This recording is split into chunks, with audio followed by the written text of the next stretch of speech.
In the heart of the rolling hills of ZELU, life flourished beneath the sprawling shade of ancient banyan trees that had stood as silent witnesses to generations of villagers.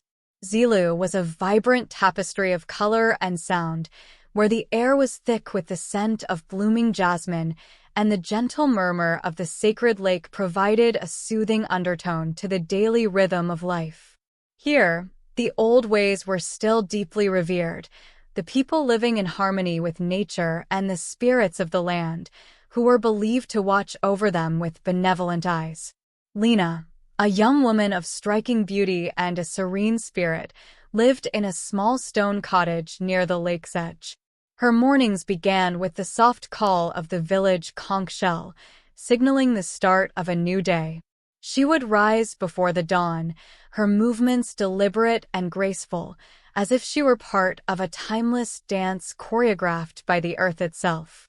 As she walked toward the lake, her feet made barely a sound on the dew-kissed grass, and she marveled at how the morning mist clung to the water's surface, creating a dreamlike veil. Each step was a moment of communion with the natural world around her, a prayer to the unseen forces that governed the land. The lake was a place of magic and mystery, its waters shimmering like polished silver under the rising sun, and its banks lined with vibrant foliage that seemed to hum with life. It was here that Lina felt most at peace, connected to something far greater than herself.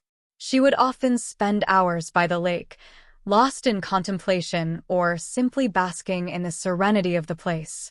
The lake was her sanctuary, where she could escape the troubles of daily life and immerse herself in the beauty and mystery of the world around her. One morning, as Lina filled her clay urn with water, she noticed the air growing unusually still and heavy. A soft voice, like a gentle whisper carried on the breeze, reached her ears. "Lovely Lina, I have watched you for some time. Your heart is pure, and your spirit gentle." Startled, Lina glanced around, her heart quickening. She saw no one, yet she felt a presence, a tingling sensation that sent shivers down her spine. She hurriedly finished her task, her mind racing with questions. Who had spoken to her and why? Days turned into weeks, and Lina found herself drawn to the lake more frequently. Each time she approached the water, the same inexplicable presence enveloped her. The lake seemed to pulse with a strange energy, its surface rippling with an otherworldly glow. Lina began to wonder if she was imagining things or if there truly was something divine at play. The sense of mystery grew stronger with each visit, filling her with a mix of fear and fascination. One evening, as the sky blazed with the colors of sunset, the lake's spirit, Nayase, emerged from the water. He was a figure of ethereal beauty, his form shimmering with a soft, luminescent glow that mirrored the light of the setting sun. His eyes were deep pools of ancient wisdom, and his voice was like a lullaby, soothing and gentle. Nayase was unlike any being Lina had ever encountered. He radiated a sense of calm and authority, yet there was a deep kindness in his gaze, as if he understood the burdens she carried and the complexities of the human heart. "Lina," Nayase spoke, his voice carrying a warmth that wrapped around her like a comforting embrace. "I have chosen you to bear a great blessing. You are worthy because of your pure heart and gentle spirit." Lina felt a rush of emotions, honor, fear, and overwhelming awe. She had heard tales of the lake's spirit from the elders, stories passed down through generations about his power and benevolence. But she had never imagined that she would be the one to receive his blessing. The weight of his words pressed heavily upon her, and she struggled to comprehend the enormity of what was being asked of her. "What is this blessing?" she asked, her voice trembling with uncertainty. "A child," Nayase replied, his tone tender yet firm. "A child born of divine favor, who will bring light and healing to all in need." Before Lina could respond, Nayase disappeared into the depths of the lake, leaving her in stunned silence. The encounter left her feeling both deeply honored and profoundly unsettled. She felt a sense of destiny, but also a deep unease about the implications of such a blessing. The thought of bearing a child, especially one of divine origin, filled her with both hope and fear. What would this mean for her future? How would the villagers react? These questions swirled in her mind, leaving her restless and anxious. As the months passed, Lina's pregnancy became evident to all.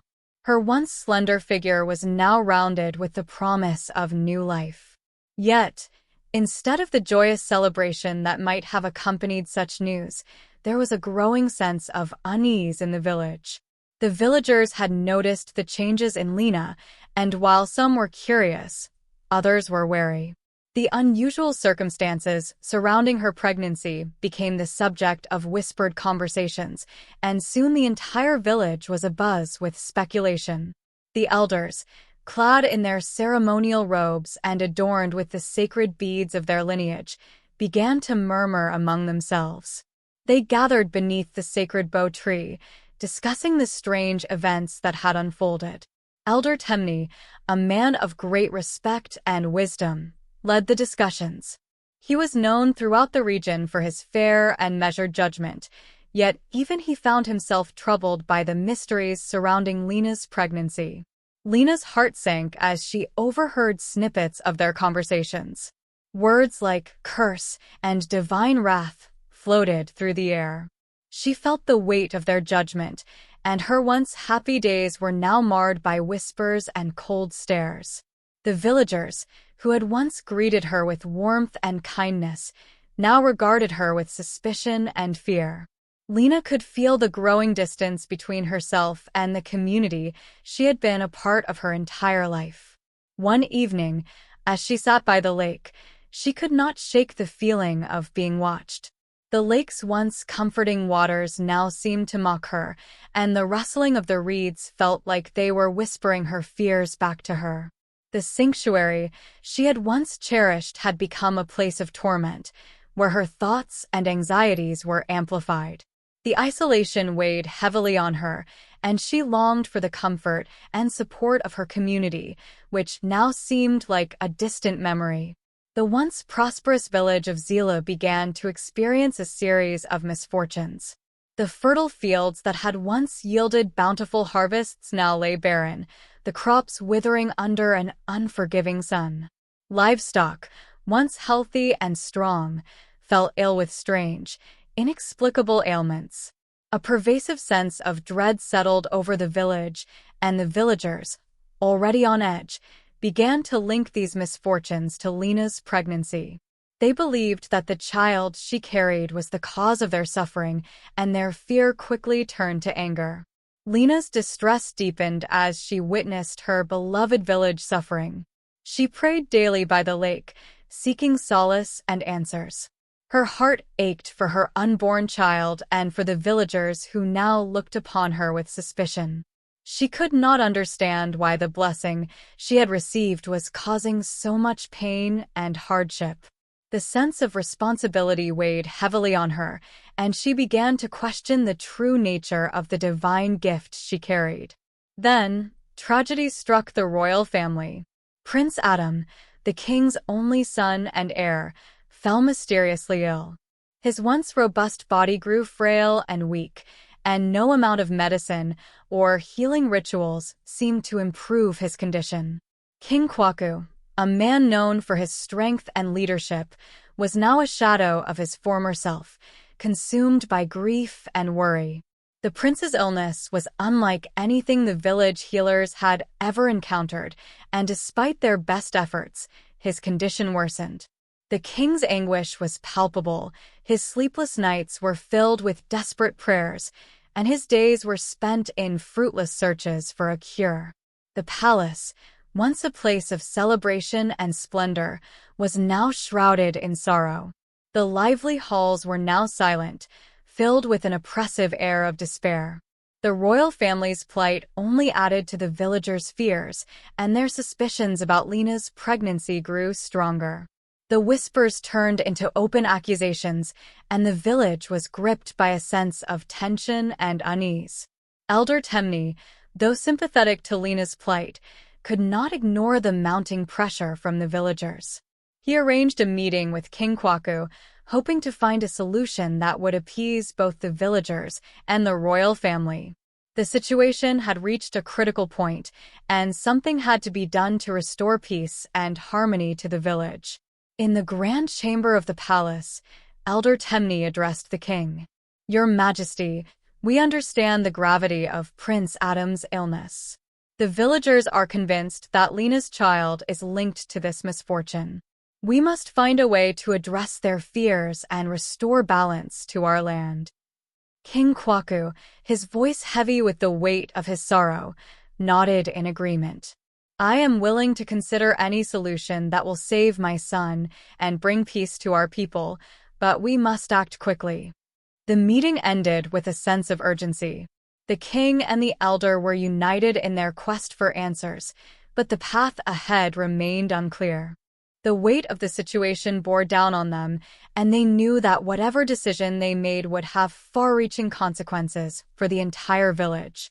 As word of the meeting spread, the villagers became even more anxious, their fears bubbling over into anger and resentment. Some began to speak openly of driving Lina out of the village, believing that her departure would end their suffering. Others, however, felt a deep sense of unease about turning against one of their own, especially a woman who had always been kind and gentle. Meanwhile, Lina's nights were filled with restless dreams, visions of the lake and the spirit who had visited her. In her dreams, Nayase appeared to her, his form shimmering like the moonlight on the water. He spoke to her in a voice that was both comforting and foreboding. "Lina," he said, "the time is near. The child you carry is not a curse, but a gift that the world may not yet understand. You must be strong, for the path ahead will be difficult." Lina woke from these dreams with a sense of foreboding. The words of Nayase echoed in her mind, but they brought little comfort. She knew that the village was on the brink of something terrible, and she feared what would happen when her child was born. Despite her fears, she resolved to face whatever came with courage, trusting in the spirit's words that her child was meant for something greater. As the days passed, Prince Adam's condition continued to worsen, and the villagers grew more desperate. The once lively marketplace was now eerily quiet, and the air was thick with tension. It seemed as though the entire village was holding its breath, waiting for something to happen. Finally, the day arrived when Lina went into labor. It was a stormy night, the wind howling through the trees as rain lashed against the stone walls of her cottage. The villagers huddled in their homes, the sound of the storm mirroring the turmoil in their hearts. Lina, surrounded by a few loyal friends who had not abandoned her, struggled through the pain of childbirth, her mind racing with fear and anticipation. As the storm raged outside, Lina gave birth to a baby boy. The moment he entered the world, the storm abruptly ceased, and an eerie calm settled over the village. The rain stopped, the wind died down, and a strange stillness filled the air. The villagers, sensing that something significant had happened, began to emerge from their homes, their curiosity overcoming their fear. Lina held her newborn son in her arms, marveling at the tiny life she had brought into the world. The baby had a strange, ethereal glow to his skin, and his eyes, though only just opened, seemed to hold an ancient wisdom. Lina felt a deep connection to her child, a bond that transcended the physical world. As she cradled her son, a soft glow began to emanate from him, filling the room with a warm, comforting light. The glow grew brighter, spilling out of the cottage and into the night, illuminating the village with a golden hue. The villagers, who had gathered outside Lina's home, watched in awe as the light bathed them in its warmth. At that moment, Prince Adam, lying weak and pale in his bed in the palace, suddenly stirred. The golden light reached him, wrapping around him like a protective cocoon. Slowly, the color returned to his cheeks, and his breathing grew stronger. Within minutes, the prince was sitting up in bed, his strength miraculously restored. The news of the prince's recovery spread quickly through the village, and the villagers, who had once feared Lina's child, now saw him as a savior. The golden light had healed not only the prince, but also the land itself. The crops began to flourish once more, and the livestock regained their health.